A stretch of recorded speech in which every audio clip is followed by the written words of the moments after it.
नमस्कार दोस्तों, हमारी आज की कहानी है। सास बोली, बेटा तेरी पत्नी ने शादी से पहले किसी को अपना बॉयफ्रेंड बनाकर रखा होगा, जो शादी हो जाने के बाद भी पराई मर्द से बातें करती है। रानी और अनिल की शादी को कुछ ही दिन हुए थे। सब कुछ अच्छा चल रहा था। दोनों हंसी खुशी जिंदगी जी रहे थे, एक दूसरे के साथ एंजॉय कर रहे थे। लेकिन अचानक जिंदगी ने करवट ली, अनजान फोन कॉल को लेकर। और आए भी क्यों नहीं भाई, जब भी फोन आता रानी के मोबाइल में और तो दूसरी तरफ से कोई आवाज भी नहीं आती। यही सबसे बड़ी परेशानी थी। हेलो कौन पूछ पूछ कर सब लोग परेशान थे। आज तक दूसरी तरफ से कोई आवाज नहीं आ रहा था। कुछ दिन से उस अनजान नंबर से कॉल आने का सिलसिला बन गया था।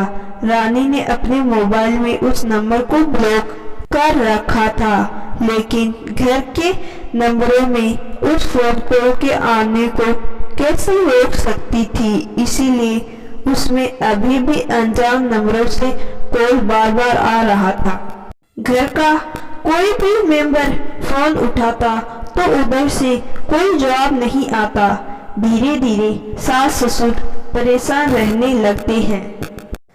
आखिर यह कॉल किसका हो सकता है? क्यों इस तरह बार बार कोई कॉल कर रहा है? आज फिर एक कॉल आया। रानी की सास कांता जी फोन कॉल को रिसीव करती है। हेलो कौन पूछते ही दूसरी तरफ से फोन रख देता है। इस बार कांता जी गुस्से से आग बबूला हो जाती है और अपना गुस्सा वहीं पास खड़ी बहू रानी के ऊपर निकालती। एक दिन दीपावली की छुट्टियों पर रानी का पति जोर से छुट्टी लेकर आया हुआ था, तो रानी का पति अनिल घर पर ही था। तब क्या था, कांता जी अपने बेटे के सामने अपनी बहू को ताने कसने लगती है। देखो अनिल बेटा, जमाना बहुत खराब हो गया है। आजकल किसी पर आंख बूंद कर भरोसा नहीं किया जा सकता। बेटा जल्द से जल्द पता लगाओ किसका कॉल बार बार हमारे घर में आता है। पहले कई दिनों से बहू के मोबाइल पर अनजान नंबर पर किसी लड़के का फोन आता था।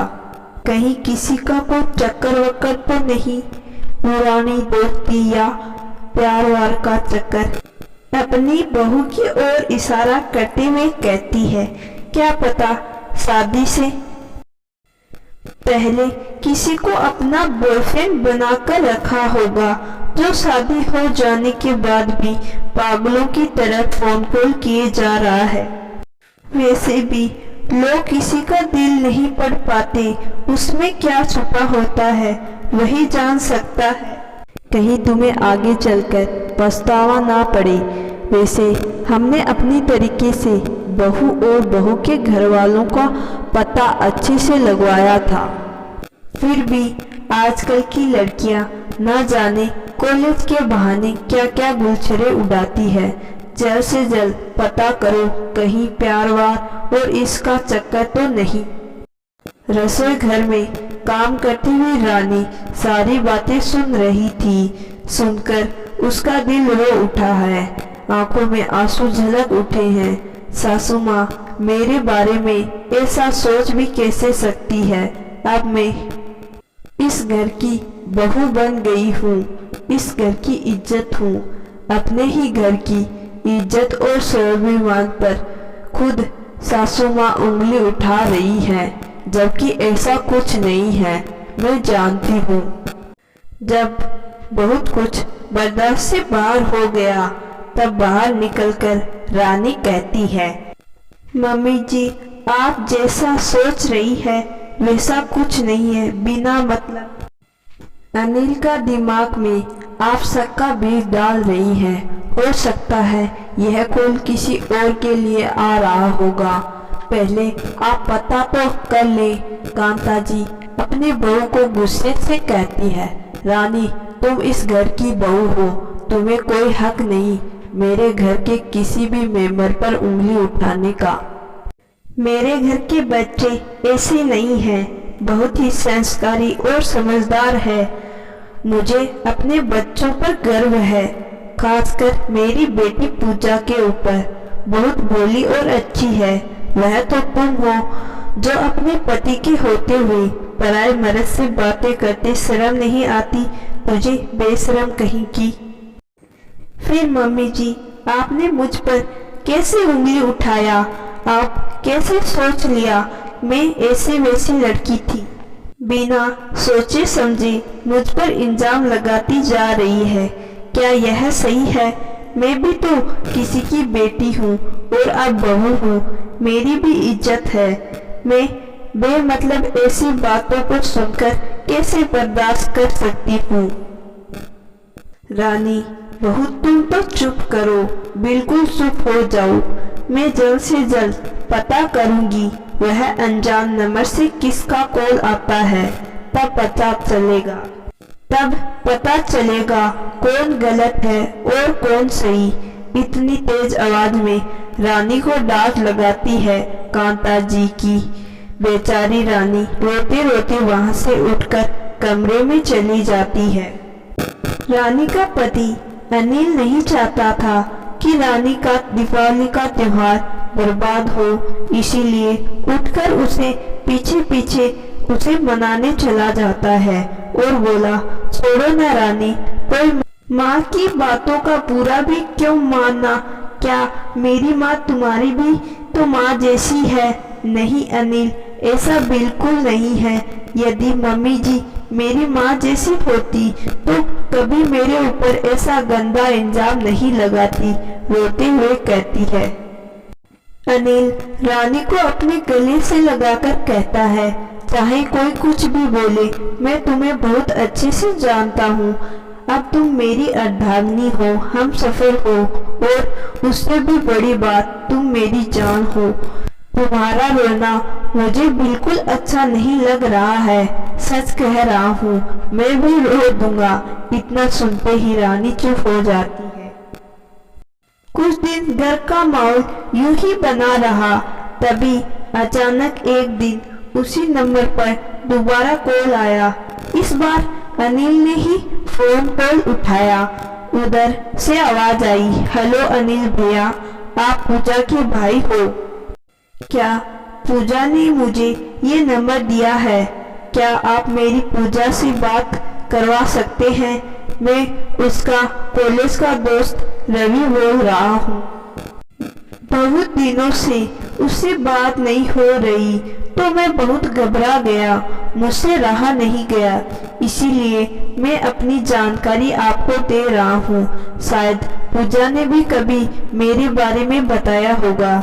इधर पूजा से गलती यही हुई कि अपनी भाभी को बताए बिना उसने नंबर अपने दोस्त रवि को दे दिया।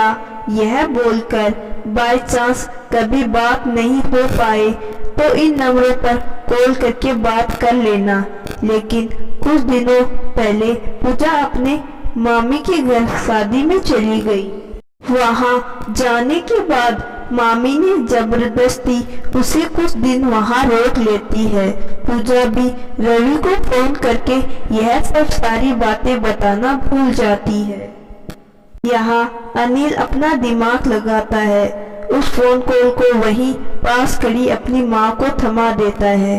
कांता जी जब उस लड़के के मुंह से अपनी बेटी का नाम सुनती है तब उसे सारा माजरा समझ में आ जाता है।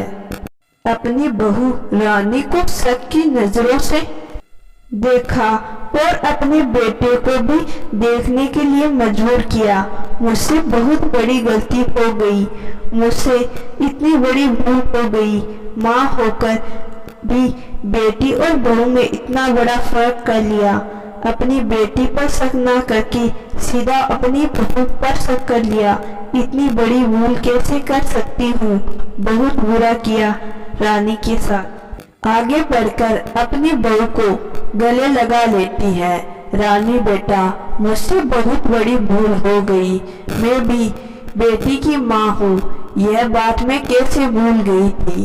एक माँ होकर दूसरी माँ की बेटी पर मैंने उंगलियां उठाई। आज के बाद ऐसी गलती दोबारा कभी नहीं करूँगी। मुझे माफ कर देना बहू। अपनी बेटी को तो मैं बाद में देख लूंगी। ना समझ है, उससे गलती हो गई होगी। आज से रानी बेटा तुम मेरी बेटी हो और मेरी अपनी बेटी पूजा से बढ़कर, क्योंकि तुम बहुत कुछ त्याग कर मेरे घर आई हो। कल को मेरी भी बेटी किसी के घर जाएगी तो उसे सुनकर कैसा लगेगा। ऐसी बातें मुझे आज एहसास हो गया। दोस्तों, बहुत से घरों में ऐसा होता है, बेटी और बहू में बहुत ज्यादा भेदभाव, जबकि ऐसा नहीं करना चाहिए और बिना सच्चाई जाने किसी पर इल्जाम लगाना नहीं चाहिए। बहू भी तो किसी की बेटी होती है, बड़े प्यार, लाड और दुलार से पलती है। शादी के बाद सब कुछ छोड़कर ससुराल आ जाती है। कुछ नहीं तो अपनी सासू माँ का प्यार माँ के रूप में मिलना ही चाहिए। इसकी कहानी आपको जरूर पसंद आई होगी। कहानी पसंद आई है तो कहानी को लाइक और चैनल को सब्सक्राइब जरूर करिएगा। धन्यवाद।